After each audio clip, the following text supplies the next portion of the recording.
if it is showing that. No, that was just my eyes tricking me. I think it was just the camera loading. Oh, okay. Yeah. I was gonna say, I'm kind of looking at it. I don't see anything. No, you look good. Good. Yeah. Thank you. Mm-hmm.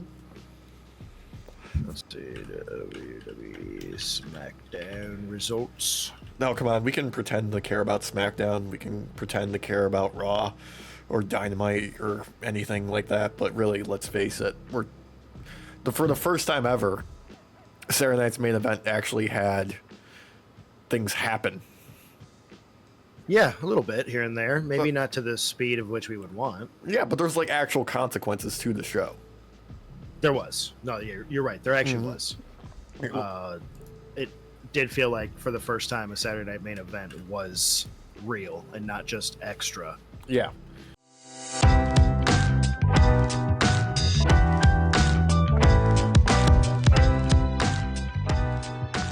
I mean, there was some stuff that happened like on the weekly show. We got Roxanne is not officially, but basically coming in as a new member of the Judgment Day. I mean, yeah, we're kind of seeing like Finn play the card with what they did with Liv, like exactly that. Mm-hmm. And I'm kind of here for it. I think we called this, and I want exactly what I said happened to happen. Yeah, I feel like this was inevitable to some degree at this point. Yeah. But I'm not there's two ways you can go about it. It's either, okay, they dissolve the Judgment Day and they start from scratch with everybody involved, or they just keep on iterating until they actually have an idea for them. Yeah, and that's kind of the hard part about it too, is like we've kind of like guessed the downfall of Judgment Day over and over again. Mm-hmm. And been wrong every time. And been wrong, but it feels like it's always right there. It's always on the cusp of it. That's what Triple H does with his booking. It's just edging endlessly. Oh my god, so much edging. Like I can goon with the best of them, but man, does he put me to shame, bro. Yeah. Like, oh man. But that does mean she, and by she I mean Roxanne Perez, is going to, she qualified for Women's Money in the Bank because that happened on Raw, along with Rhea, because Zoe Stark got horrifically injured mid-match, and they had to kind of make up a finish on the fly. That's I don't think that's the first time this week either. I think that this is, or I shouldn't say it's not the only time. This has been a recurring theme this week with WWE, in my opinion. I don't really have an explanation other than, shit happens. Sometimes bad luck comes in threes. Yeah. I mean, it is what it is. Upside though, there was the Finn and JD tag match against AJ and Penta, and like people actually cared about AJ and Finn facing off again. Yeah, it was kind of nice. I was surprised that people were behind this tag match as much as they were, because lately with these type of matches, it's just been eerie silent at times. Yeah, negative pop is how I would say. Like the crowd was not up for like anything. Although, in that same vein, the opposite spectrum, there was later on in the night the Sheamus and Grayson Waller match, and the crowd was like all behind Austin Theory out of nowhere, which was also weird. Very weird. Like he was trying to like play it up, but he wasn't really sure what he was supposed to be doing, because it seemed like they didn't know how to capitalize on it in the moment too well. Well, okay, so like he was playing it up, but like I don't know exactly what anybody in the back was telling him what to do, So I feel like this falls in line with a theme that we've been seeing in WWE a lot more lately, where heels are being cheered. Yeah. The difference with this one versus a lot of the others, in my opinion, is there is at least a little bit of backstory as to why people would want to cheer him a little bit. Oh, hi there. She poked her head around the green screen Yeah. and did it Just out of camera. Yeah. But he kind of got tricked into this match and kind of got screwed over yet again by Grayson Waller. But I feel like this time it actually kind of sunk in with the fans because they were like, okay, even though he's coming out to get his ass beat, we want to stand behind him on this one. Like, it's been like 2 years with Theory and Waller now, I feel like, where they've been teasing like this tag team split up, like one of them's gonna betray, like who's gonna be the Jannetty, who's gonna be Michaels in the situation. And yeah, like I don't know why they haven't pulled the trigger, if there's still like anything left on this, like, but maybe this might be a sign that people could be interested. I think it's because we all know at the end of the day that Grayson Waller is going to be the Jannetty. Yeah. And yet in his contract, it clearly states he can't be. So they're kind of at this limbo point where they're just waiting for the contract to run out so they can renegotiate and they can Jannetty him. Maybe. God, how great would it be if they did like, I'm trying to remember the name of it, the Waller effect, like their in-ring show, and they actually like brought out like the fake pane of glass for him to get kicked through for it. Just an excellent callback for once. Well, since Strowman's on a contract basis now, like a show by show basis. Yeah, so let's bring him back and let's have him just on a live Waller during the Waller effect and finally get it done. You know what? It can be in the middle of summer. It could be Christmas in July, Alex. He can come out with the Christmas outfit on. Yeah, with his Santa gifts. gear. Yeah. Oh god, and they can play up what they've been doing for the past week and bring out like Tyrese Halliburton for it. Oh, I would love that because they've been having so much fun with him. I just feel like they need to stop teasing us on this and they need to finally pull the trigger. Yeah. Waller's getting more and more toxic, the character, as time has gone on, and I feel bad for Theory. I really do. And I think that's a big reason why the fans stood behind him in this last match, because it was just like, you know what? We're tired of this kid getting bullied. Yeah, he's a piece of shit, but you know what? We're going to cheer him. I suspect you're right. I honestly think that like some of the stuff that like Waller and Theory have been doing like off show, like with the fans outside the arenas in the little like media days that they do, like I think like the character work that they've been doing is like starting to like penetrate the main audience.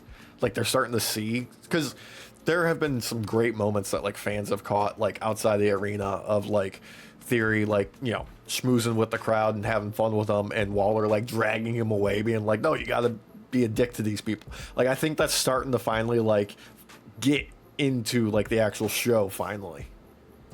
I think it is too. I think what you're seeing is with the fans taking sides finally. Yeah. I think what they've been wanting is for the fans to decide when these two break up, and the fans haven't really been behind these two individuals together for a while. So I'm assuming they just never knew when to really try and pull the trigger. But I'm hoping that now they kind of realize, okay, yeah, we need to do this. Let's start to raise these boys up in a different way. Yeah, let's actually do something with them. Yeah, because they're both good wrestlers. Like, yeah, it's like, especially Theory. Theory's really good at being like a mimic style wrestler, kind of how LA Knight is for when he was doing the mocap. Yeah. Theory's really good at mimicking other people's moves and making them look just as good as the person who always does them. He's got solid fundamentals. Nobody's taken that away from him. The only thing that he's ever lacked is like an actual like character, you know? Yes. That's the thing that's always fallen short. And maybe they have stumbled onto something here with Waller and like the split and them, their dynamic. Maybe that'll lead to the discovery of something that actually like sticks. It'd be nice, honestly. It'd be a nice little change of pace. I feel good about him being, you know, on the roster again instead of just like wasting away.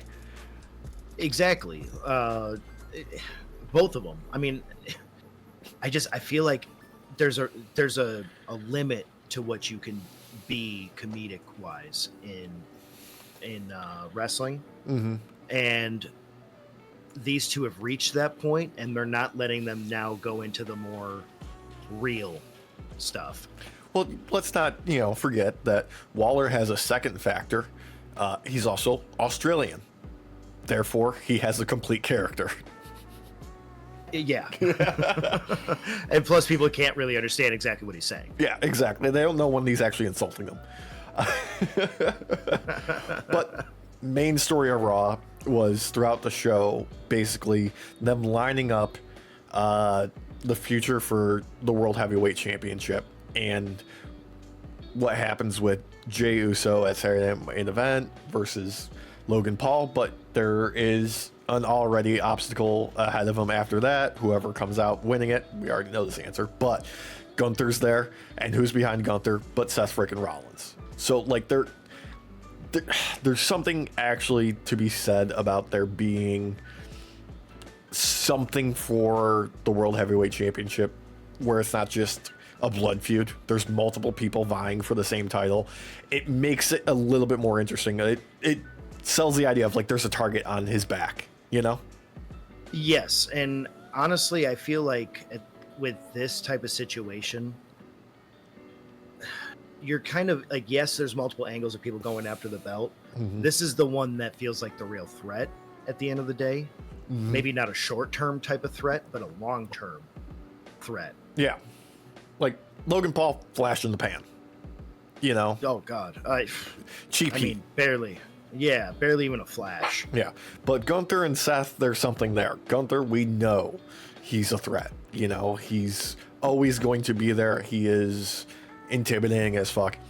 Seth has been laying the groundwork for why he should be, the top of the mountain, as they like to put it. I mean, it hasn't worked in the past 10 years, really, because his reigns are usually fucking boring as shit. But he's reliable. Last run. Yeah, so I'm gonna say the last run was like he was the workhorse guy. Mm-hmm. So, like, you got to give him credit where credit's due. The man kept putting the belt on the line over and over, whereas we only got 7 matches in 1 year from Roman that year. Yeah, but that's the whole point of Roman's character, so to speak, which kind of what they're doing with Cena right now. The exact same thing. It's an attraction event. It's a marquee event. It's a big deal when they're there. Yeah, and also I'd like to point out real quick that I feel like WWE realized they kind of screwed the pooch on Logan Paul there, whether it be on accident or on purpose, because they had to have Gunther come out and basically say, okay, well, if you win, I'm facing you, and you're going to really regret that. Because they realized, Gunther kind of dog-walked over Logan Paul's chances by coming out there and being like, I'm coming from a belt from you. Oh, wait, you have a Logan Paul match. If you win.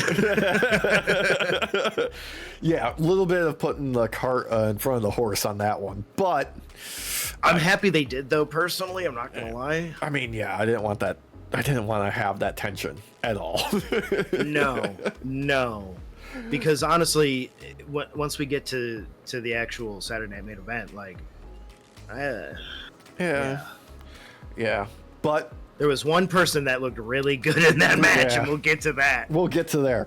But first, we skipped over this, talking about Roxanne Perez officially signed the Raw finally. Yes. Yeah. And her counterpart Julia getting signed the SmackDown. Yeah. This is another one of those things that WWE likes to do, where they'll split the partners up for a bit. Yeah. They might eventually reunite them down the road, but they're gonna give them some time to do a singles run, and then go from there. Yeah, I mean, I feel like both of them have enough to prove on their plate as singles wrestlers before they get into that and return to that, just because they're fresh. You want people to get familiar with them. You want people that haven't seen them on the NXT, or in Julia's case over in Japan, just being let the crowd get familiar with them.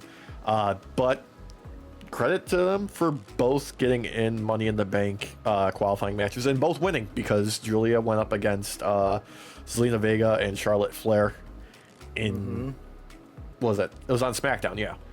Yep. Not bad. It was. Honestly, I felt like Julia made Charlotte try. Yeah, a little bit, right? She doesn't usually try on TV, but she tried a little bit there. She realized how quickly she was being one up, and she was like, "Okay, all right, I gotta do something about this. This isn't right." Yeah. Although the on the way to the ring promo from Charlotte, still awkward as hell. I don't know how to describe her in a mic in her hand without it being just fucking awkward, bro. I don't. I gotta give her some credit though on this one because she didn't allow the audience to walk over her on this one. She just pushed through. She muscled right through her lines. It was the only way she could save herself, really. If she tried and played with the crowd a little bit, they would have eaten her alive. They were not happy to see her. No, they were not, and I understand completely because looking back at the Charlotte Tiffy rivalry, it makes you ask why did they do it. Nothing against Tiffy because Tiffy came out on that looking amazing. I think that's Charlotte, exactly why they did it, though. That's what they got what they wanted out of it. They made Tiffany Stratton look fucking dope out of all of it. Whether that helps Charlotte later on, we'll see. Charlotte had everything to lose, man, and she lost more than she bargained for. I feel like with Julia, maybe there's something there to make Charlotte want to be on TV more. Yep. Because I did actually enjoy watching those two face off a bit. It was very much like heel v heel. Yeah. In a good way. Yeah. The only real negative to this was just the crowd didn't give a shit about Zelina Vega. Which is surprising. Not really. I mean, she's just they haven't found a spot outside of being in Puerto Rico 2 years ago where the crowd actually gave a shit about her. I'm sorry. Well, I mean, they don't really give her storylines. No. More than half the time she's just there. Kind of like how Alexa was just there for the past few months until recently. Yeah. It's unfortunate, but I mean, yes, technically you need someone to take the fall, and it was Vega. Yep. Their new U.S. champ. Yeah. had a title defense yet. Yeah. But following that, we had a one-on-one match between two tag teams, Sabin from Motor City Machine Guns versus Tommaso Ciampa of DIY, only to get a surprise return from Candice LeRae, who's not with Nia now for whatever. Dropping that. Alex, there's a question I used to ask all the time. What would that be? That would be, why is Candice LeRae there? Well, the reason that she's there I for do DIY is because she's married to Johnny Gargano, as they explained on commentary. Because everybody else was wondering, why is she there? Yeah. Don't get me wrong. I knew she was married to Gargano. Yeah. I just, this one made the most sense out of any of the last 15 times I've seen her on TV. Yeah. This one made the most sense. The only time. It was nice seeing her though on there because it looked like for this one, unlike the times where she's had to work alongside Nia in that storyline, she got to have fun. Yeah. In this moment, whereas she had to be super serious and stuff pretty much all the time with the Nia storyline, which was pointless. Yeah, because there was no reason, because she kept wearing butterfly wings, and it was like, okay, this doesn't track. I don't know what you're going for. She's the poison pixie. Because that's a thing that's a character trait. During that time, she was the perturbed pixie, I would say, more or less. So yeah, that seems fair. I like this match though, dude. This match was awesome. Oh yeah. Unfortunately, the crowd was not that behind in the beginning. They got into it in near the middle. They did. Go ahead. Go ahead. It's a symptom. It's a symptom of both DIY and now Motor City Machine Guns. Yep. Where the crowd, they need to get warmed up to them in the middle of a match, and eventually they get them on their side.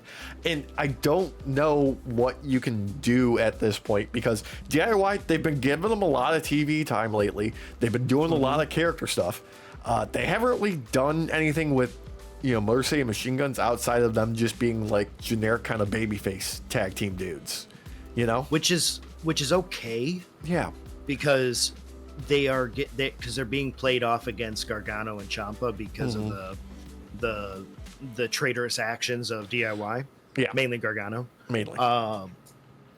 So it does work. They can be like flat faces on this one, just like your run of the mill. It will lead the storyline forward. What's weird is still the fact that even though this is not a tag team match, the crowd takes half of the match to decide to actually cheer or boo. Yeah. And I don't like it. I don't know why. Like, it's really weird, especially nowadays with how they've been able to sell Ciampa as just like this fucking like angry madman. Yeah, I love it. Oh, it's great. Oh, yeah. It's so good. And Gargano like as this like calculating, conniving little butthole. Yeah, he's such a good prick. Dude, it's so good. It's like the tag team division needed something like this, and yet for some reason it's just not selling with the crowd yet. It's sold for me. Yeah, I think part of it is this is the first time that Chris Sabin has been introduced as Chris Sabin and not been introduced as Alex Shelley and Chris Sabin, because I don't think they've spent any time designating which one is which on TV at all. Well, I mean, you could hear the announcers say, "I'm Chris Sabin," even though it was just him at first. Yeah, they're not used to saying these gentlemen's names without another name, either prior or after. So, but this was overall, I feel like this actually did push the storyline forward in a way where we might get another crazy tag team style match soon. And I'm here for it because DIY, Motor City Machine Guns, Street Profits, like these guys have been making the case for why tag teams need more time on TV, despite what Shawn Michaels said in an interview this week. But you know what? I think the proof is in the pudding, and the crowd reaction's finally getting there. Unfortunately, this was followed by another tag team match with the Secret Herfus and Nietzsche and B-Fab going up against them. And, I love Piper Niven. I know you love Chelsea Green and Albert Fire. And them, stooging on the outside. Fantastic. The stuff in between the ropes was just not inspiring. Not gonna lie to you, Alex. Piper Niven was the only one who actually looked like they knew what they were doing. Seemed like it, right? And she still had mistakes. Like, it wasn't like she didn't have them. It's just she seemed the most professional out there. Just bad chemistry all around, right? Yeah, and it's funny too because like B-Fab's actually getting pretty darn good in the ring to where it's noticeable now. I don't know if it's like it's oil and water with these two teams, or if it's just B-Fab and Meechin just not being able to kind of step up to the level that the Secret Herfus are technically at. It's hard to explain. It seemed like a lot of people were just kind of lost out there. Yeah. I think one of the biggest issues I found was, especially when it came to everybody but Piper Niven, everybody slowed down on their moves. Yeah. Like, Piper was the only one who kept like the motion going and made things look devastating to some degree. It was weird. Like, we got this like freaking drop kick from Meechin where she bounced off of Piper, which is fine. Yeah. But sell that. Like, don't have it look like she actually did damage to Piper. She clearly didn't. It's just or that side kick that B-Fab did where it took her 5 minutes to actually connect. There was a lot of those moments where it was very clear that they were just doing things to get into position for the next thing, Oh yeah. Like, one of the ones that I always find weird and funny is when you throw someone through the ropes and then you immediately bend down. Yeah. And then they just kick you in the head right away. Like, that always happens in wrestling. It always weirds me out. But those times always get sold in at least in the effect that, hey, this person was about to try and do something. Yeah, they closed the timing on that gap just enough to make it, make sense. Yeah. Whereas this, it was like if it was in the same breath, it would be the person bent over and stood there bent over for a minute, and then the other person finally reached the ropes. Yeah. And then had to pause 2 steps away and then take another step and then do a move. Thankfully, it didn't last too long because Lena Vega came out to make some trouble for Chelsea Green. Yeah, she did. Yeah. And again, like, I'm happy with the belt on Vega. I really am. I think it's long overdue. I feel like they're not selling her in the style of wrestler that she is, unfortunately. No. They're trying to sell her as this, like, bruiser type, and she's just a cruiser. Yeah. Like, I don't expect her to go toe to toe with, like, a Piper Niven blow for blow. Like, no, but Piper would be a good opponent for her because she's a strong base. She can jump off of shit, and Piper can catch her. Oh, exactly. Like, she just wouldn't stand there in the middle of the ring and throw punches all day. Like, it would have to be calculated. There'd have to be other maneuvers to use Piper's weight against her, to use her height against her, what have you. Yeah. That's not what we got here. No. It was just... So, she just came in and started throwing blows. Yeah, for whatever reason. Didn't help that Chelsea was wearing, like, 3-inch platforms, so instead of just being, like, a foot taller, she was a foot and 3 inches taller than her. It was actually really funny. I don't remember. I think it was she went to do a Hurricanrana on Chelsea or something like that. And, like, caught her in the torso. Yeah, it caught her in the torso. I was like, oh, crap. You didn't realize where her head was going to be. It's way up there. Yeah, it's up there. Yeah. Oh, thankfully, not a long match. Similar. Oh, man. But we did get, I don't know, Jacob Fatu, JC Mateo versus Jimmy and Ray Phoenix, which is fine. You mean Mateo Elote Cobb? Yes, Alex? yes, Mr. Cobb. Thank you. Sorry, Mr. Cobb. Yeah. Thank you. There's something there. I don't know what yet. Could be shit with corn kernels in it. We'll see. But they're trying something. The best part about this, other than Jacob Fatu, was literally the video package for Legado del Fantasma. Like, yeah, because they're going. That shit was AAA Worlds Collide, right? Yeah, but it was fucking novella, Alex. Yeah, it was. Like, I was glued to that shit. You have no idea. If they were to start doing that more often with these guys, that is such a way to sell them, because there is something about telenovelas. Like, granted, they're just soap operas on Spanish channels. They're way better than fucking white people soap operas. They are. You don't even have to speak Spanish. Yeah, like to know how awesome they are. The ranking is soap operas, above that telenovelas, and above that K-dramas. Yes. Yeah. Yes, you are absolutely correct, because K-dramas are another one where I never thought I'd get into them. But like, I started with a zombie one on Netflix, like I Am Alive or something like that, and then after that I was like, okay, we're going down the entire catalog of what's on here, going through the rabbit hole. God. But this match was okay. I feel like this was another one of those, like, they don't know how to use Mateo Elote Cobb yet. No, same thing with Phoenix. Yeah, which is weird to me, because they've had enough time to figure it out. Phoenix is the type of cruiser that could literally go up against your biggest guys. Yeah. And they're not doing that. Like, I also have a bit of a bone to pick with his entrance package. It's it makes me look away. The lights with the speed and frequency that they're flashing, I'm not into it. It's just too, like, I don't know what the word, it's too obnoxious. It doesn't have the hype like they did with Penta, because Penta, there's like the intro and then there's the build, and with Phoenix it just hits and it's a billion miles a minute and it's just assaulting your eyeballs.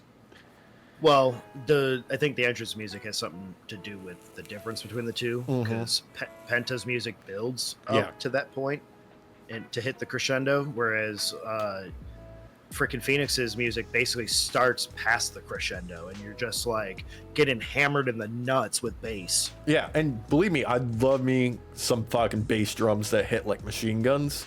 But I think just like that with the combination of the lights and just like starting from a million miles a minute isn't the best for him. I think there needs to be just a slight build, you know?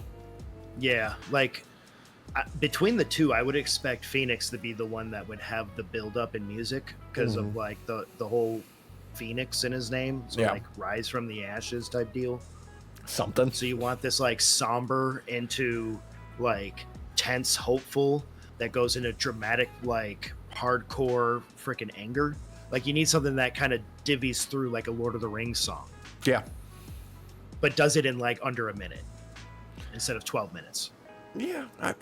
Or the time it takes Travis Scott to walk from the front down to the ring. Yeah, where they have to loop his music twice. Maybe 2.5. I don't know. I never actually bothered to listen to it separately. I've only heard it in commercials constantly for the past year. Which is another thing about Mateo Elote Cobb, Alex. He moves as quick as Travis Scott. Dude, he's got fucking speed in those boots, and they haven't let him use it yet. I've seen what this guy can do, and they are keeping him on a tight leash. I looked up a couple of matches from his past, and the dude could freaking move fast. Like he can fly Breaker. too. Yeah, like he's like a Braun Breaker type, but heavier. Let him be that. Like, I think they're just trying to build to something again. Like they're doing the same thing with Phoenix. They did this. They didn't do as much with Penta. They didn't they gave him a little bit in the beginning, and then they let him turn it up like full ratchet. But they're just like keeping him like subdued in their early outings instead of being like, no, this is why you need to understand why this person's awesome. I think at this point for me, the way it would work, like for me, is to have him betray Solo and just join up with Fatu as Fatu's underling. Yeah, or just turn them into like a fucking 2-man power trip. Just have them like tear ass through a tag team division.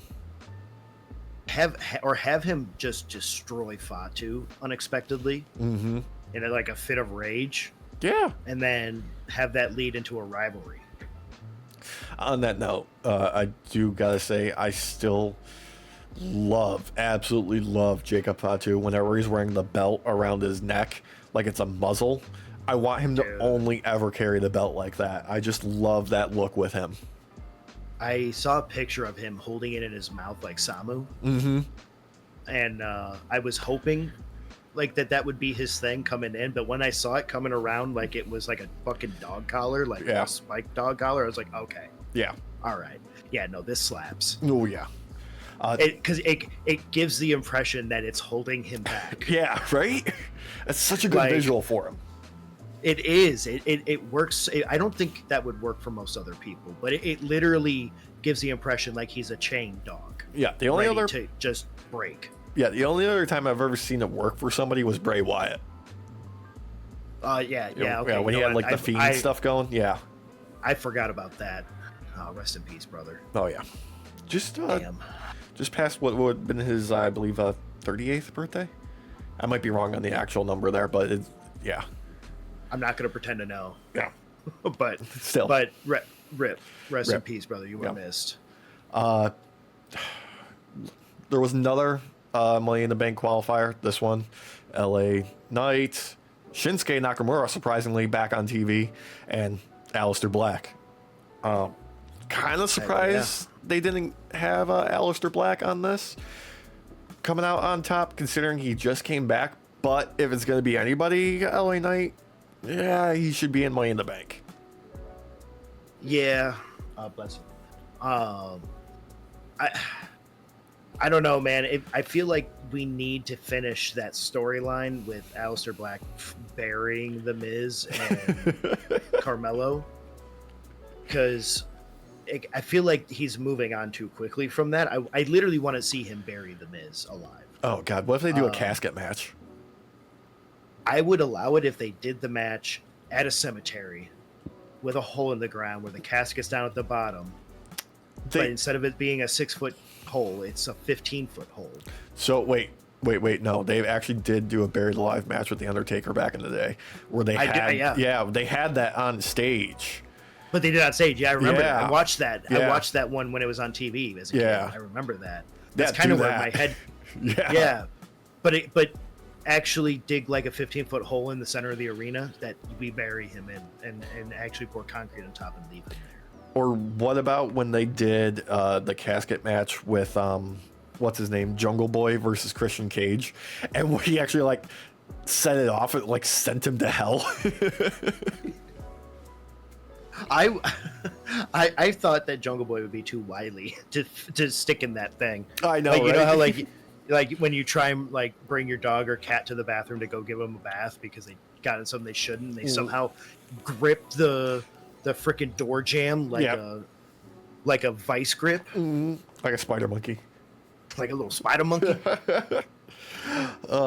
And I'm not gonna lie though, man, with this match, it makes me sad that Shinsuke didn't renew his contract.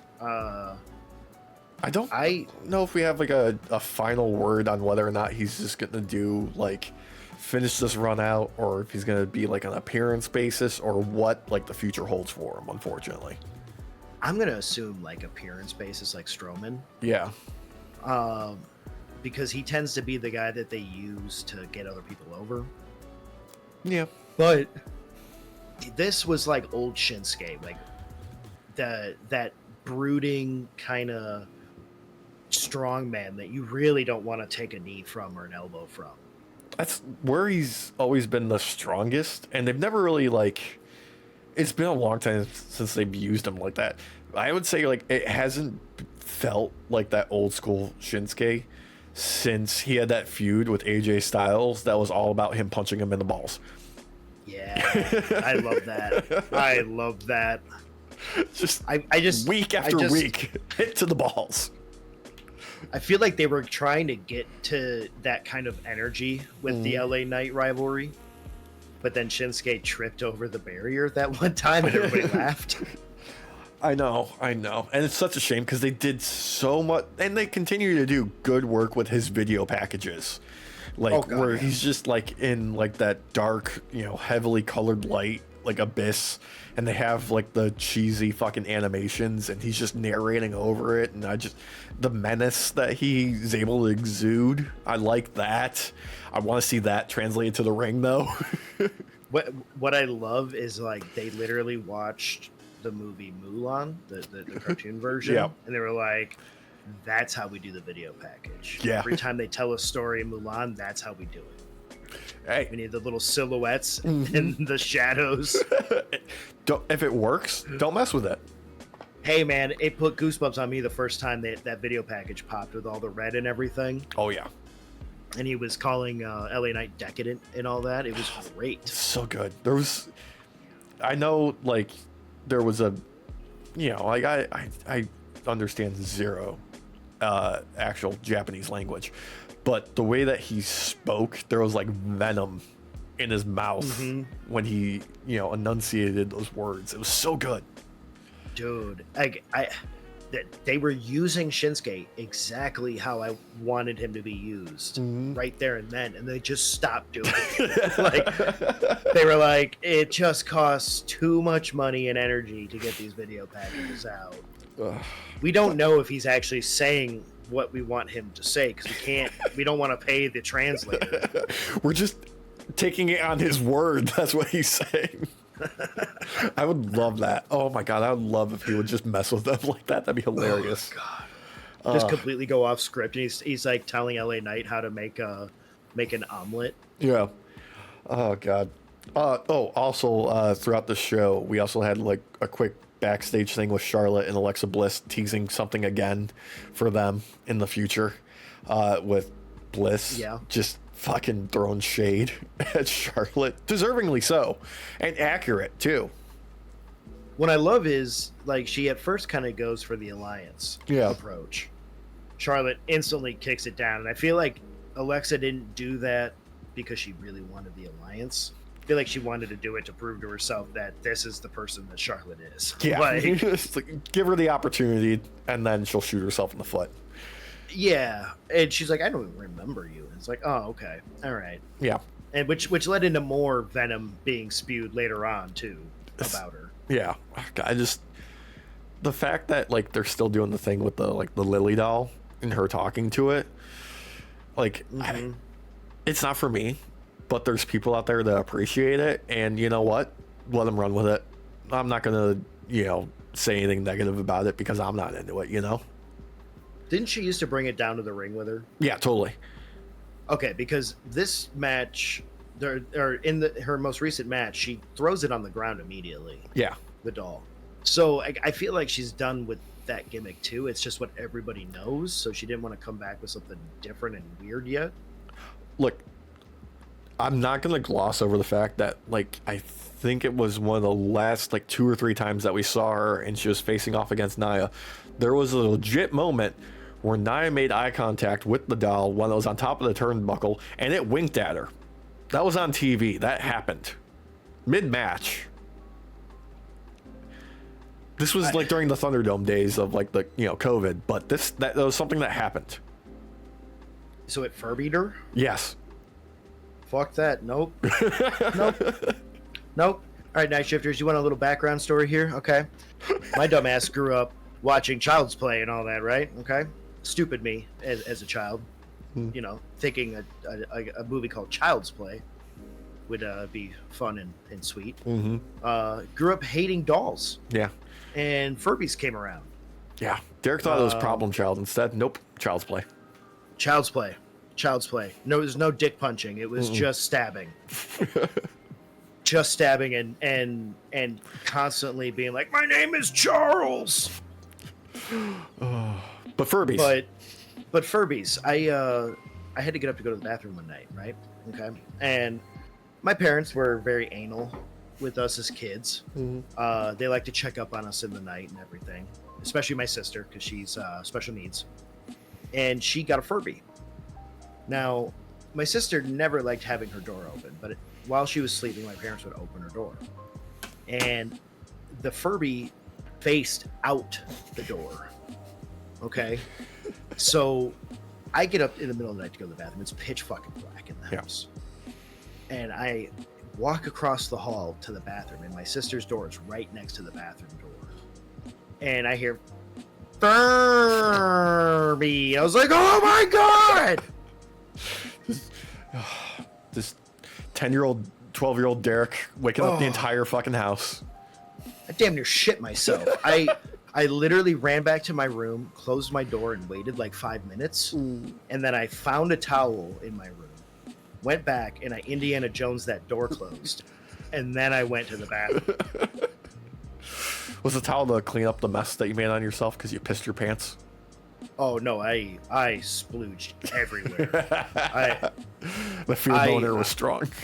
I was gonna say, man, my fear boners lead to fear gooning, which leads to fear splooging. Yeah. So you don't edge with fear. Yeah. You edge with love. Of edging with fear, we had main event Street Profits taking on Fraxium, who have earned their title opportunity. And yes, Jesus, thank God they gave them this time, because this fucking ruled till the end. Well, okay, so yes, it was no contest. Yeah.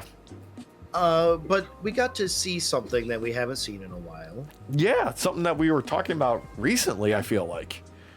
Very recently. Yeah. Actually. Lights go out and fucking Wyatt Six are back. What? What is happening? You're not a tag team, you're a group. You're a whole faction. What the fuck? You might as well be a militia, you have enough members. Oh, man. But it was a good match. Yeah. It was a really good match. As usual, Fraxium forces other wrestlers to up their game, and Street Profits already like to push the limit. So the fact that they're forced to push it even more means that I feel like Fraxium's actually out here to unalive wrestlers inadvertently. on purpose. Yeah, inadvertently on purpose. Just being like, we're going to make you work so hard your heart is going to pop out of your chest because it's pumping so much blood trying to keep up. Yeah, it's kind of crazy because, like, you have to actually force your eyes to keep up with who's that guy. Yeah. Nathan Frazier. I do gotta say, I love they had a little bit of a backstage interaction, and I liked, Axiom getting a little bit more mic time, than we've seen recently, and just, obviously revealing that, of course, he's an amazing, luchador motherfucker, and I'm sure he's gorgeous under there, but man, does he got a smooth voice. Oh, yeah. Yeah. Honestly, when he talked, it made me realize that Nathan Frazier of their little group is basically Gavin Free. Yeah. Yeah. He's a super athletic Brit. Yeah. He sounds like Gavin. Yeah. Honestly looks like Gavin up close, but with long hair. Just is better at putting together sentences. Yeah. Like, actually intelligible. Yeah. But it was really funny because, like, when Axiom speaks, you're like, oh, I did not expect him to sound like that. Yeah. I don't know what I expected. Like, I expected anime for some reason. It's expected. But, I mean, dude's a fucking nerd. We know that. That's the only character trait they revealed. Oh man, his voice is buttery smooth. Oh yeah. You can tell he's a suave motherfucker. It's velvet. That dude fucks. Oh yeah. And it's mask on. Like I'm sorry, but he's lucha all the way. He don't take that off for nobody. Nobody. Not even the shower. Yeah. Oh man. But overall, solid, good fucking tag team action. I'm sorry we got a fucky finish with a no contest, but if it means we get Wyatt 6 actually has something, it's kind of a worthwhile trade-off, I guess. Because then they can run it back with Fraxium and Street Profits. Well, and you can make like a short-term alliance between the two to face off against the Wyatt 6 too. You'd be like, hey, let's put our beef aside for the moment to take them out because they're the bigger threat at the moment. And plus, I feel like with the way Fraxium wrestles, with their kind of style to take on bigger wrestlers, it would lead in really nicely going up against the Wyatt 6. What's his face? The really, really giant dude. Eric Rowan. Yeah. Imagine those two using that pop maneuver where they basically jumps off his shoulders onto him. Oh, yeah. Like, to take him out while the other goes for the knees. Like, come on, man. Like, I don't even know the name of it. It's too quick for me to even freaking get my brain to realize what it is. But these two are amazing. Yeah. Like, good. They're refreshing. Yeah. It's another injection of the tag team division that they've been building this year. And my personal hope is SummerSlam, because it's fucking 2 nights, we get another ladder match with all these tag teams. Oh, dude, add the Wyatt 6 into it. Because exactly. They constantly throw their bodies on the line. Yeah. Dude, oh man. Like that triple tag team match, or was it quadruple? Was it whatever one, the TLC match? Yeah. If that is the baseline, we should only go up from there. Like, especially if you're bringing the Wyatt 6 back, because they like to be dangerous. Yeah. So especially like the maneuvers that they do with Eric Rowan and Dexter Loomis, where he just uses Dexter as a weapon. Dude, he swings him around and then power bombs him on everybody. Dude, I love it. Anytime a wrestler is used as a weapon, I love it. It's the best. Oh, I do enjoy it more when they are consenting to being the weapon. Because there's something real fun about it. But it is also nice, obviously, when you just pick up your opponent and you're like, and I'm gonna go break a barricade with your face now. Yeah. Speaking of breaking barricades, Saturday night's main event opened up hot as balls. Not just because they're in Tampa and the governor was there and he got booed out of the building, but CM Punk, Sami Zayn starting it off against Seth Rollins and Braun Breaker. Yeah, they fought from the river to the sea, Alex. Yeah, they did. In matching gear. They did. Yeah. I know some people are saying it's not for Palestine because obviously Syria holds the same colors. But if you know anything about the Pan-Arab states and in the region, they all use the same colors. Yeah. So, and if you know anything about Sammy and Punk, they have both been very vocal about their support. Yep. The difference is that Punk's allowed to say these things in ring. Well, he's not allowed. It's just he can get away with it, whereas Sammy cannot. Yeah. Yeah. Some of them would get fired. Yes.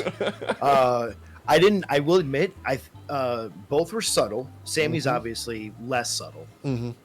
I really enjoyed Punk's. I thought it was a really nice touch because it was done in such a way where you can't be like, oh, they're thrown in your face. It is very well incorporated into his usual style of the gear. Yeah, I enjoyed it, and this was a great match as well. I mean, gear aside, this match fucked. Yeah, it was fucking hot. I think the only thing that I could say against this match was I wanted more time with it. I could say that about every single fucking match on this show. Yeah, this one I just felt like, yeah, well, yeah, yeah. I just felt like you could have taken 5 minutes away from that one, maybe even 20. Yeah, and threw it on this one. Yeah, like this match slapped, and there was too much going on. This was another one of those matches where there was so much happening that it was kind of hard to pay attention. And they started off real fucking quick because there was zero build up to this because the second Punk came out there, got on the apron with Sammy, they went at it. Oh yeah, and Punk didn't even wait. Christina was like, "Oh, he's not even going to do that whole bruiser thing where he throws his fists out before running up to the ring." Like, no, he just came right in, didn't even take his shirt off, just went to it. Well, and that's the thing, Alex. That was on purpose because he wanted to take that shirt off mid-match so you could hear the ooze. Yeah, I mean he's looking good these days. My boy knew what he was doing. Oh yeah, my boy knew what he was doing. But no, good shit throughout this. Paul Heyman stooging like he always does, fantastically. Definitely loved when he grabbed Sammy's foot. Surprisingly, though, the big surprise, I didn't see this coming. Fucking Bronson Reed takes out Punk, throws him through a fucking barricade.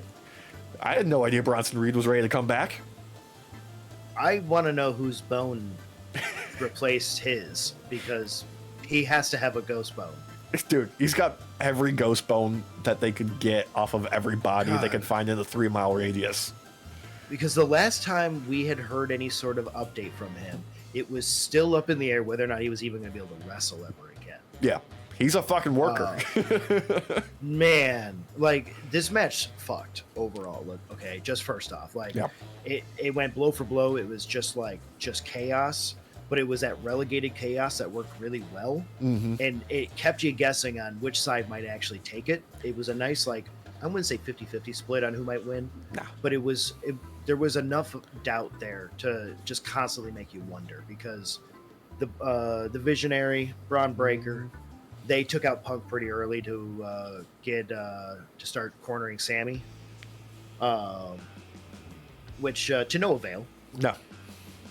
Once again, Sammy, the zombie, just has to wait long enough for you to get tired. Yeah.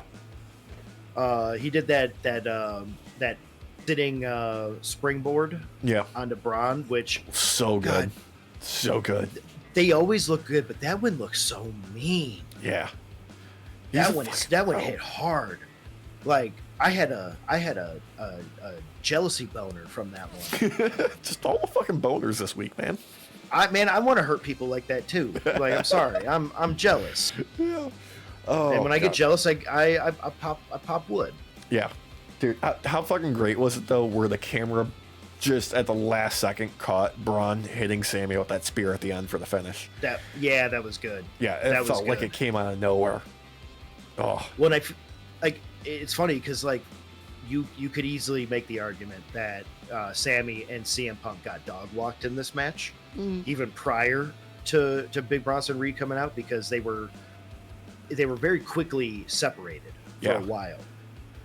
Whereas Braun and Rollins were not, for the most part. A little bit. A little bit. That kind of... It's really nice to see them working in such a tactical way that makes this team actually feel like a threat long term. Yeah. And, you know, I also got to say I really love a surprise, particularly from, you know, one Charles Montgomery Punk, where surprisingly he just decided, fuck it, I'm going to do a Code Red. Yeah. Yeah. That was fun. I also like the Bulldog DDT. Oh, yeah.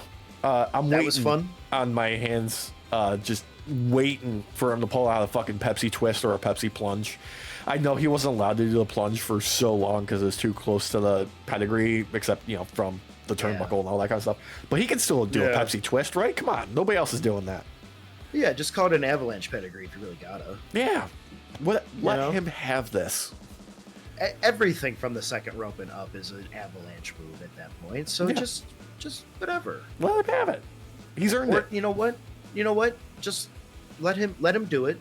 We won't call it the Pepsi twist. We'll call it the Pepsi Smackdown. Dude, sorry, you know Smack Sound. Smack Sound.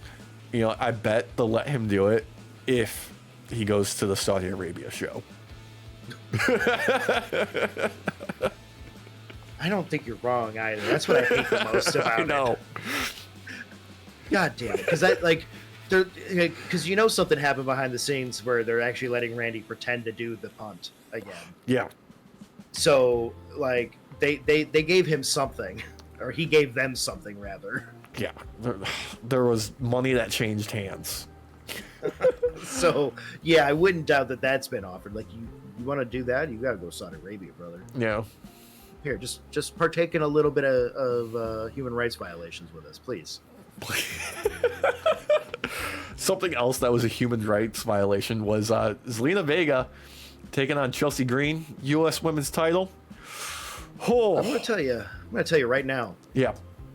Chelsea better move up the card after this. She better fucking move up the card. They better do something with her. Jesus. She dominated this match. Yeah.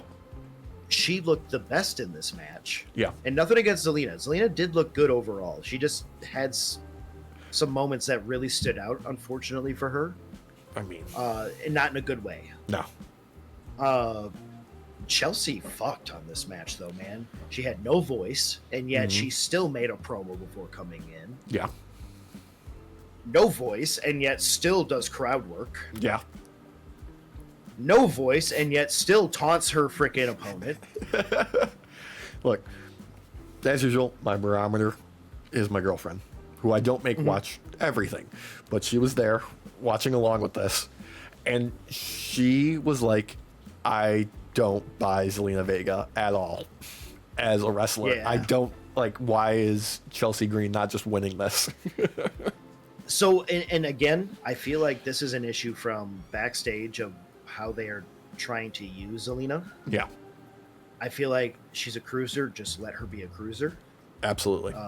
Chelsea's much bigger than her, so go ahead and just let her fight Chelsea in a way where she actually has to be tactical about it. Yeah.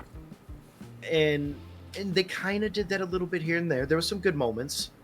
Again, Zelina had some mistakes in the night that stood out because this match didn't get a lot of time to cook. So when it's a shorter match, those moments kind of stick out further for me. Okay. And this, I'm alluding to the 619, Alex. I was gonna say let's talk about the pros first. Okay. The gear for both of them, dope. Love it. Yeah, dope. I feel like this was Wonder Woman v Bizarro Wonder Woman. I was gonna say this is Wonder Woman versus All Might. That's a better one. Yeah. The fucking the power bomb to the floor. Awesome. That was good. That was really good, actually. And kudos to Zelina for covering her head in time too. Yeah, I mean, she better. She fucking runs a wrestling school with Aleister Black. You know, that's what they do. I mean, you're not wrong. Mm-hmm. But still, it was it was nice to, because Zelina's been the one to take bumps a lot over time. It was nice to see her do what she's good at. Yeah. Code Red from the rope. Yep. Good. Chelsea Green looking like a more competent than usual wrestler who didn't have to rely on cheating and underhanded tactics to win, but actual like wrestling acumen. Yeah, she not only that, she was locked in. Yeah. Where normally she'll gloat after doing something cool, she didn't gloat. She kept going right for the pin. Yeah. And like putting out battle roars every time. This was great on her end, and then I feel like that mistake on Vega's end with the 619 helped sell Green more. Kind of, I'm not going to put this on the same level as Becky Lynch's The Man moment, but I feel like this is one of those type of moments for Chelsea because, like, she didn't turn it up to 20 after that. No, she just kept going at that same pace, but she seemed more engaged and more pissed off because when she lost, she was furious. And it wasn't the same type of furious where she's like whining and complaining. Like she was just legitimately mad. Yeah, like she didn't do that delusional, I actually won in the moment afterwards. You know, blood just pissing down her face from her broken nose aside. So good. Good. Dude, I mean, we gotta see her wearing like another protective face mask thing, you know? Yes. Oh God, she needs to make fun of Becky Lynch and call it like her own The Man moment, but call it like the Green moment. Yeah, the Green Man moment. The big jolly green giant moment. Again, this is one of those matches where I think it proves Chelsea has to go up the card and start going after the other belts. Yeah. Specifically the world title. Yeah. I feel like even if she were to never win it anytime soon, she helps bring legitimacy to whoever is holding it because of the fact now she's been a prior belt holder and she's starting to be a real threat in the ring. Yeah. And I think she'd be a good foil for like Tiffany Stratton. Oh yes. Oh God, yes. Yeah. Going like doing the Unprettier on her and versus an Unprettier, like catching her from doing the prettiest moonsault. Yeah. Doing some crazy counter into the dude. Come on. And fucking Tiffy like taking an Unprettier and like turning it into like a handstand or something and flipping out of it, something like that. Oh, that'd be so awesome. And both of these have proven like they're willing to take blows. Like obviously Tiffy's had more time to really show like, hey, I can be a hardcore wrestler if you need me to be. Yeah. But I feel like even after this match now, like Chelsea's kind of thrown out there like, hey, I could do it too. Like I was bleeding from the nose and I still wanted to fight. So just got what it takes. No. But speaking of priorities, Alex. Unpause. Yeah. John Cena, R-Truth, non-title match. Seriously. Sadly. But let's face it, we knew how this was going to go when it was announced. Didn't expect Truth to roll out in full-blown John Cena cosplay, though. That fucking ruled. Oh, I expected it completely. The part I didn't expect was him to fully commit and get the little towel flag thing as well and carry it behind him and everything. Oh, yeah.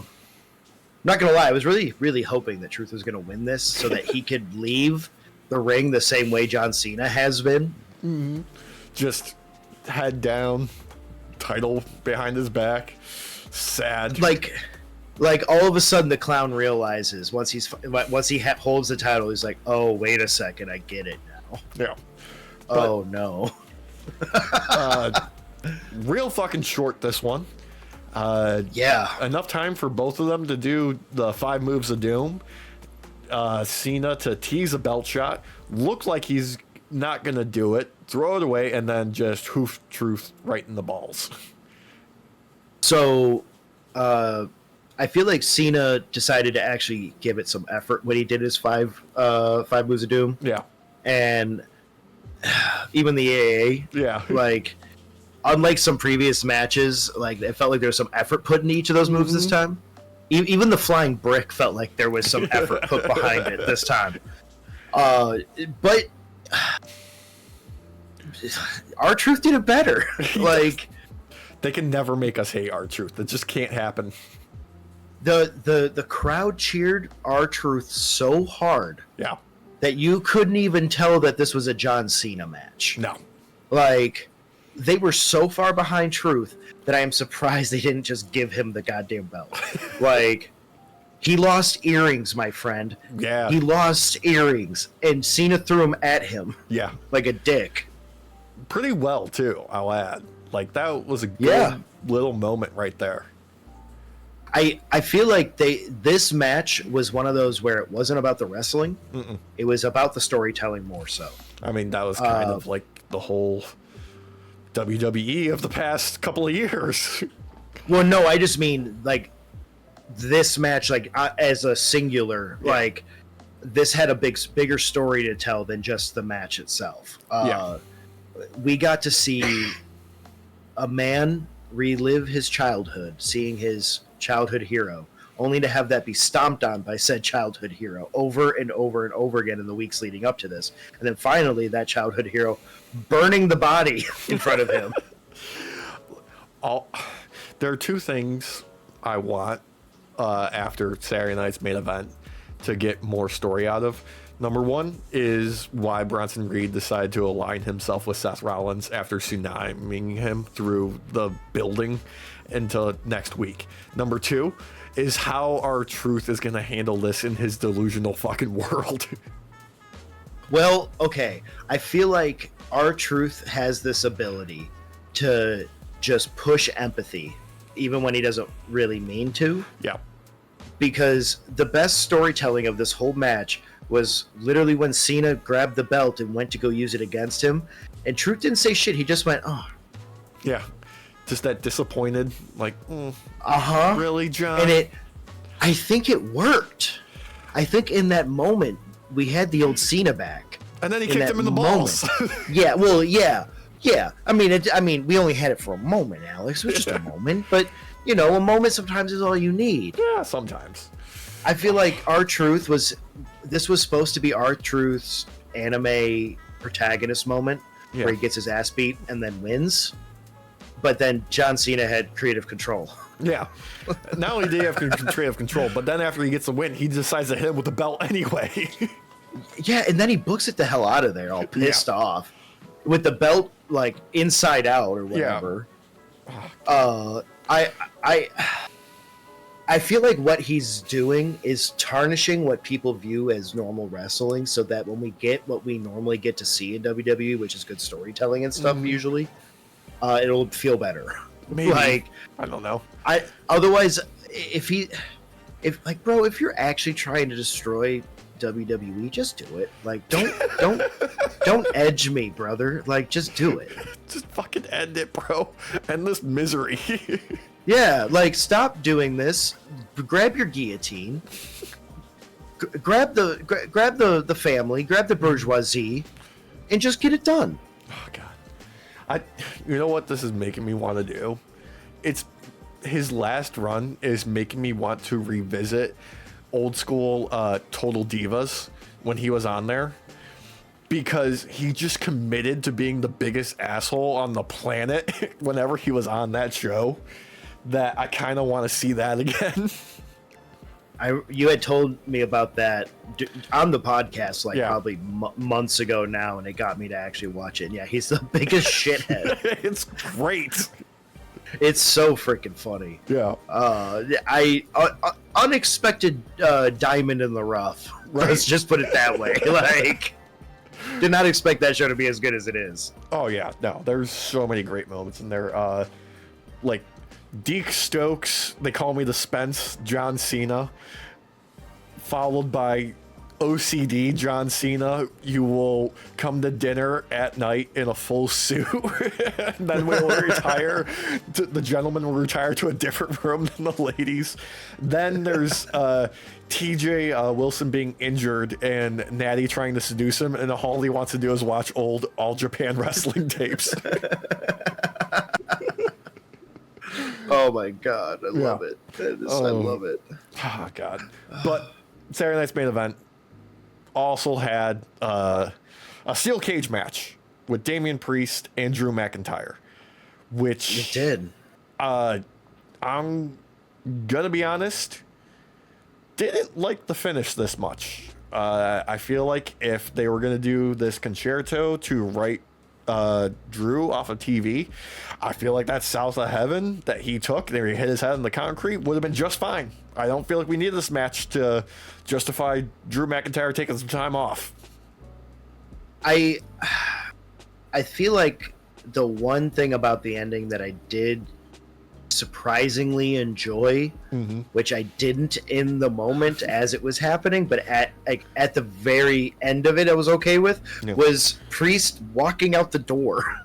I didn't enjoy it, but then that pause made me love it.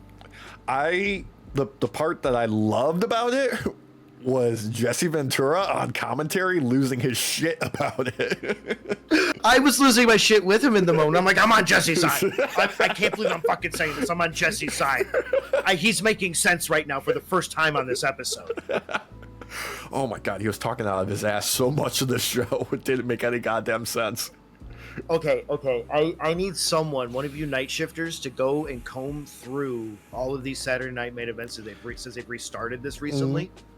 And tell me how much airtime Jesse Ventura had in the beginning versus now.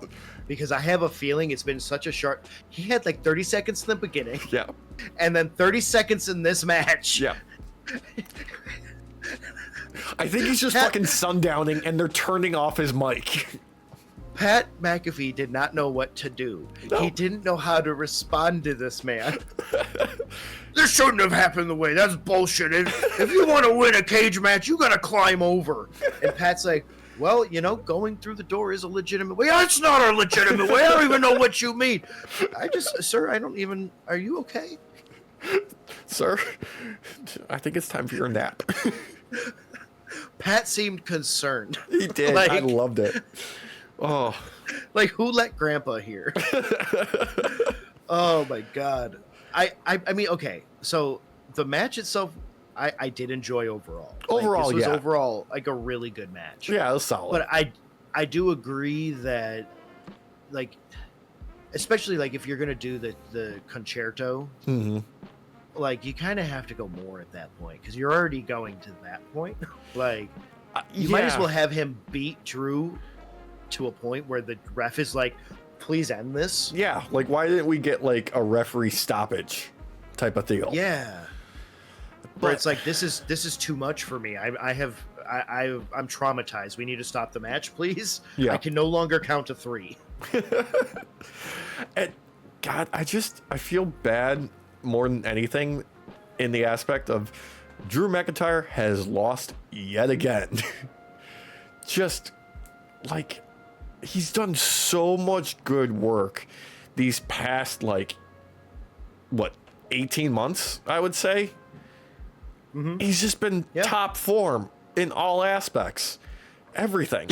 And they just are, moving him farther and farther down the card. I think part of it could be storyline related to some degree. Yeah. Because he's always bitching about the company.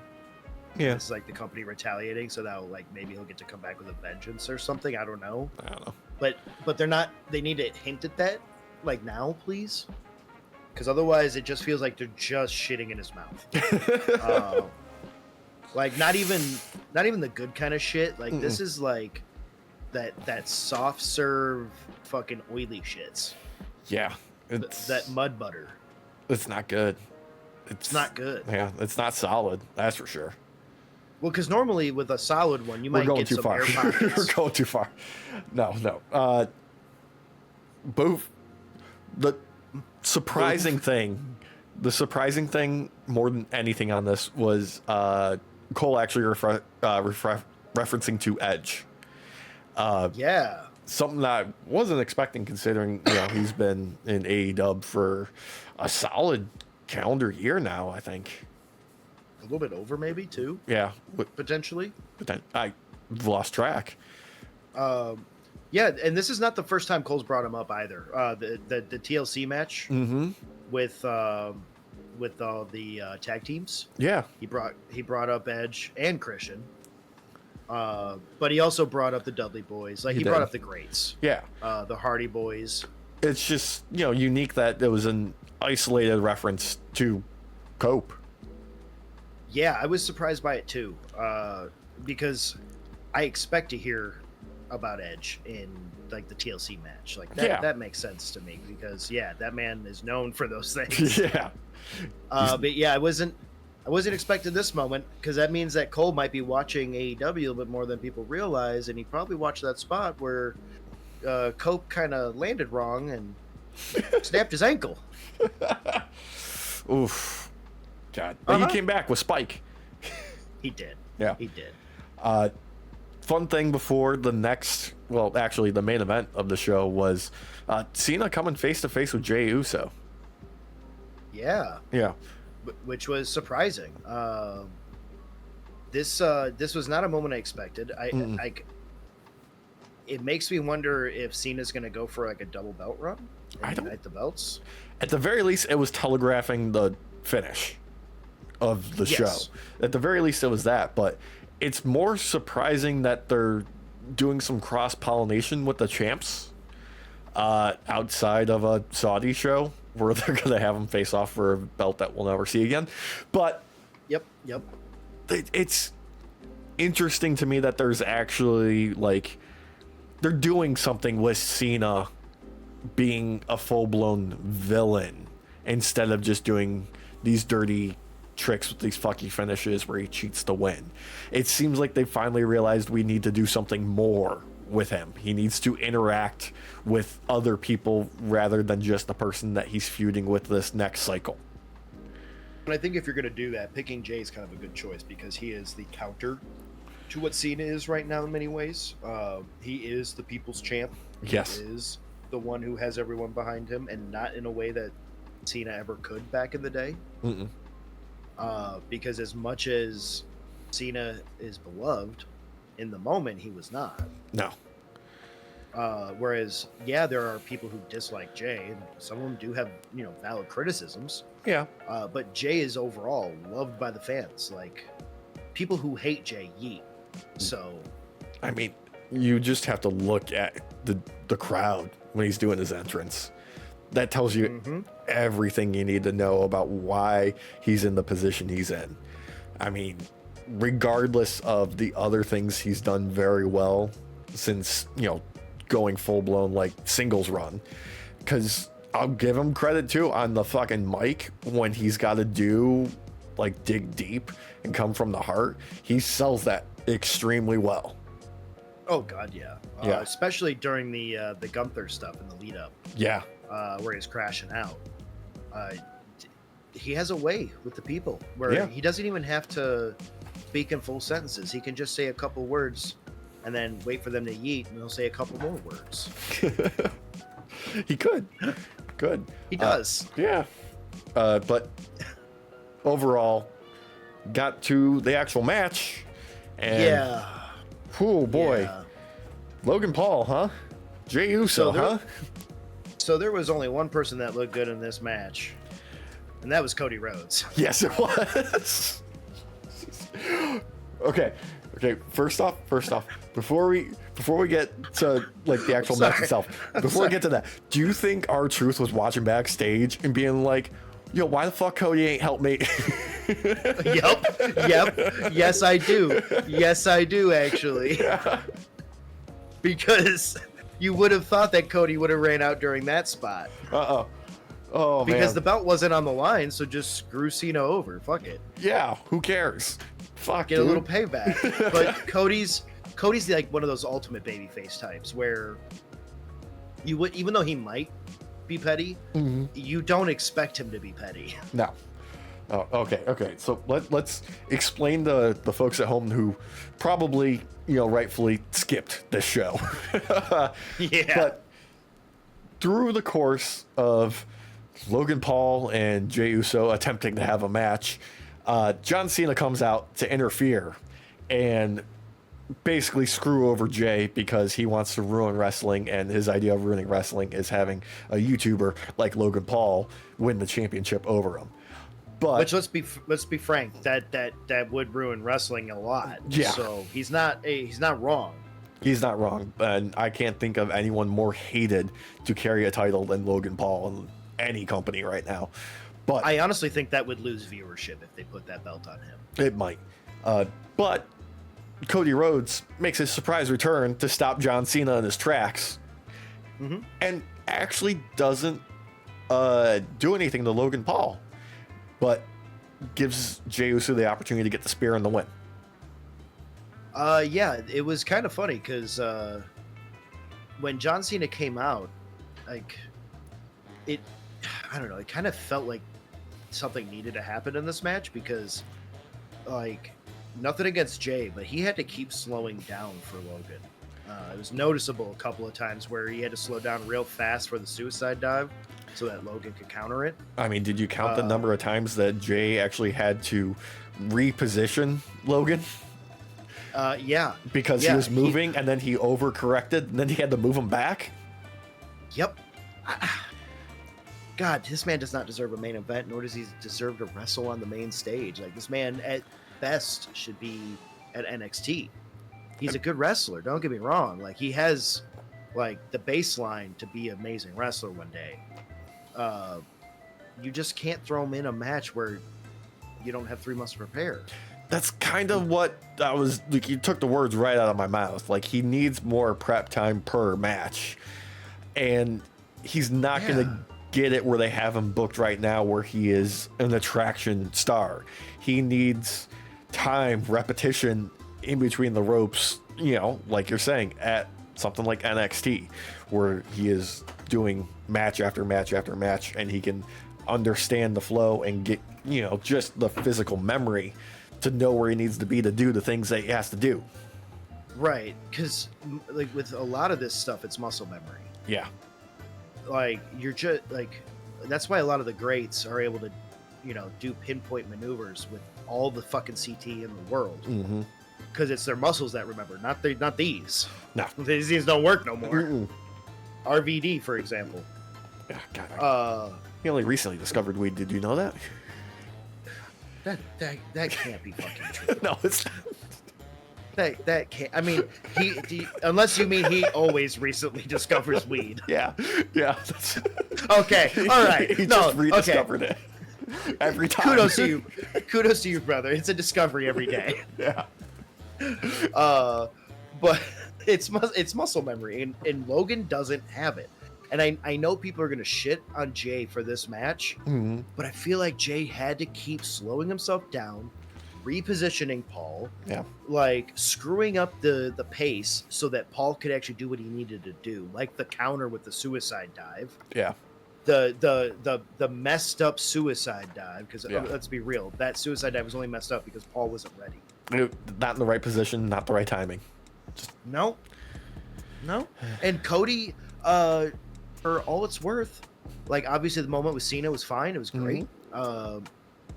His moment with Paul was very telling about Paul. Yeah. Paul was not ready for that moment with Cody. Like, I feel like he shit himself a little bit. Maybe we'll find out. Cody expertly moves out of the way. Yeah. Like you ain't fucking punching me in the face with those fake ass brass knuckles. Like, take a spear, bitch. Oh god, the Jey Uso spear. Oof. Which actually looked pretty good. Yeah, one of his better ones. Yeah. Yeah, one of the better ones. Paul didn't sell it worth shit. Oh, that's another thing. Fucking was it I think it was Jey went to land on Paul, or maybe Paul went to land on Jey, and it was Paul went to land on Jey with that flying moonsault or whatever, the springboard moonsault, and Jey put his knees up. Yeah. And Paul did not actually react to getting hit with knees until about a good 5 seconds after it happened. And I wish I was exaggerating. He bounced off of him, looked at him, and goes, "Oh, you put your knees up. Oh, my chesty boys, my chesticles." It was just so bad. It was so bad. He sells, but he doesn't know how to register the hits.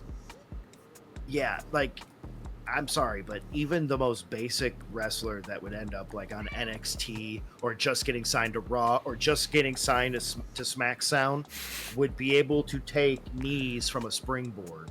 Yeah. From doing and be able to say, "Ooh, my chest." Even Io Sky, who was too short to take knees to the chest from frickin' Bianca, I think was the one who did it to her. She still sold it and still bounced off her like a champ. Yeah. Well, she is a champ, but you know what I mean. Yeah. It's as you do, you know? Now, granted, I am biased against Logan Paul. I fucking hate that scammer. Well, He's yeah. a scamming piece of shit. Allegedly. Allegedly. Allegedly. With a toxic drink brand. Allegedly. God, with so many quotations, like, you would think that I didn't know what I was doing on the keyboard. Mm-hmm. Do you think Like a cat fell asleep on it? It's for real. But he's just a piece of shit, and he doesn't deserve to be where he's at. And, like, they could never sell this man as anything other than just a shitty human being on wrestling because no one likes him.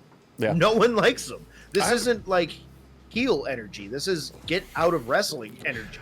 I have a question. Why does he insist on wearing out to the ring the fake muscle vest like he's Tim Burton's Batman? Yeah, I don't know. It's weird looking. It really is.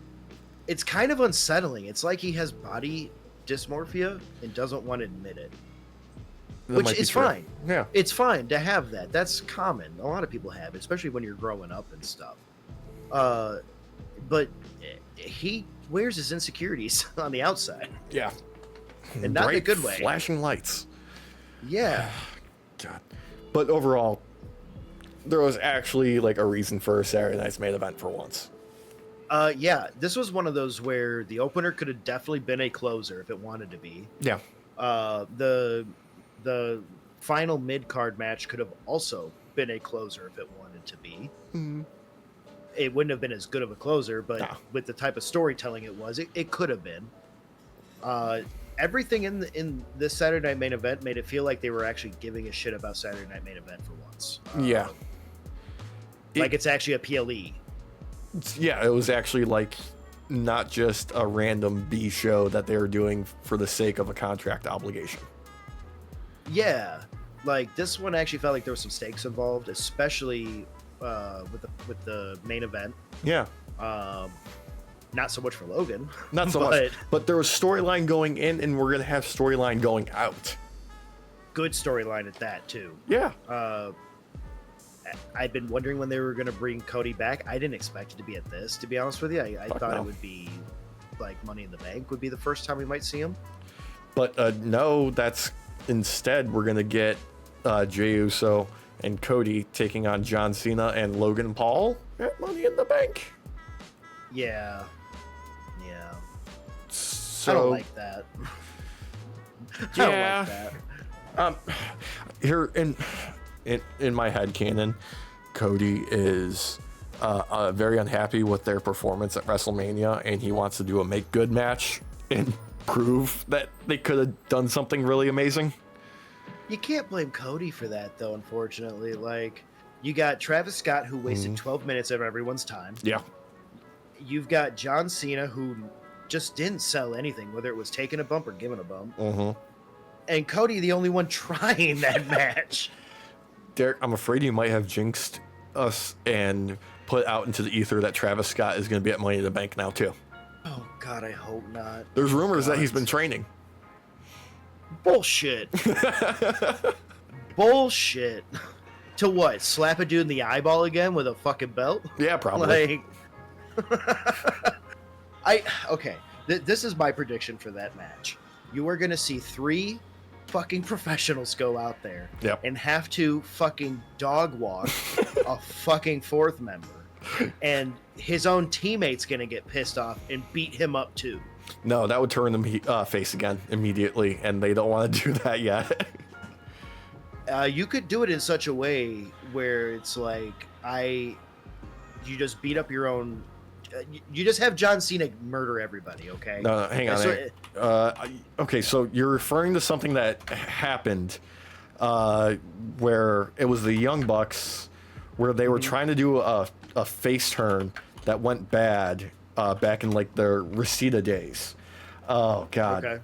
It was them going up against, I want to say it was like Danielson and like I don't know, Nigel McGuinness or somebody, right? Okay. Where like this was in their like PWG era, And the idea was they were trying to turn the Bucks face, and the way that they were doing that is they were going to get such a vicious beatdown that the crowd would sympathize with them, and it wasn't happening. So they just continued a more vicious and brutal beatdown, and it just wasn't working. Okay, I want this to happen in this match, where it's John Cena just doing the vicious beatdown on Logan, and then obviously Logan's not going to become a face from that. No. So the beatings just get worse until everybody else's morale improves. Yeah, I think that's the only way we win. Yeah, and then everybody wins. Exactly. And we bury Logan Paul. Saved. We bury him in the Marianas Trench where he can never hurt anyone again. No, I feel like I'm petty, Alex. I'm real petty, and I feel like I want to just, after he gets unalived by John Cena, I want to just go prop his body up in the Suicide Forest for all to see. For all to see. We can just know it's there, and just nobody can ever look at it.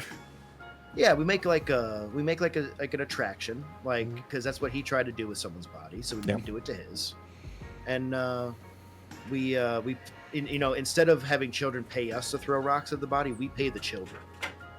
That seems like a good for everybody. Yeah, and it'll teach them work ethic. So, pride and accomplishment. Yeah. Thank you so much for joining us on this episode of the podcast. Please remember, like, comment, share, subscribe, do all the engagement, hit all the buttons. Let us know what you want to happen to Logan Paul in the comments below. We'd really appreciate that. Just keep it vague enough to where you can't be reported to any alphabet agency. Yes.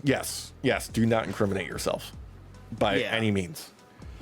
Yeah, like say Pogan Lol. Yeah, use a VPN. Brought to you by NordVPN. Not really. But not really. Hey, unless. Well, actually, no, because that's an Israeli-owned company, and I refuse. Oh, I did not know that. Thank God I don't use them. Anyway, we'll see you next time. Only thing left to do is let's say goodnight to the folks, Derek. Buenas noches, night shift. Good night, everybody. Fuck Logan Paul. Yeah, you got there. Yeah, I was going to say something meaner and I couldn't think of it.